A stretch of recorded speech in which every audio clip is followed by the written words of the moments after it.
আমি আজকে একটা নিউজে দেখলাম এক সাংবাদিক ওই সোহাগ যে এলাকায় ব্যবসা করতো সেই এলাকায় রিপোর্ট করার জন্য গেছে যে ওই দিন কী ঘটনা ঘটছে বা সোহাগ কি ওই এলাকার ব্যবসায়ী কিনা বা কী ঘটনা ঘটছে কী জন্যে ঘটনাটি সেটা জানার জন্য গেছে। একটি মানুষ সাক্ষাৎকার দিতে আগ্রহী না। কিছু মানুষ সাক্ষাৎকার দিলেও বলছে যে সোহাগ ওই এলাকায় ব্যবসা করতো তা জানেই না বা সোহাগকে কেউ চিনে না। মানে কী পরিমাণ প্রভাব বিস্তার, কী পরিমাণ আধিপত্য তারা কায়েম করছে, যেটা শেখ হাসিনার ক্ষমতায় যা হয় নাই তারা সেটা এই ৯ মাসে তারা সারা বাংলাদেশে সেই মানে দৃশ্যগুলো দেখিয়ে দিচ্ছে।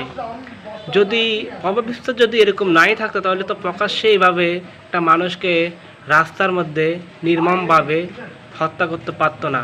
তার মানে বোঝা যাচ্ছে তারা ওখানে প্রভাব বিস্তার তাদের আছে, তাই তারা এই কর্মকাণ্ডগুলো করে যাচ্ছে। আর এইভাবে সারা বাংলাদেশে তারা এই কাজগুলো করছে। এদের মোকাবিলা করতে হবে আমাদেরকে।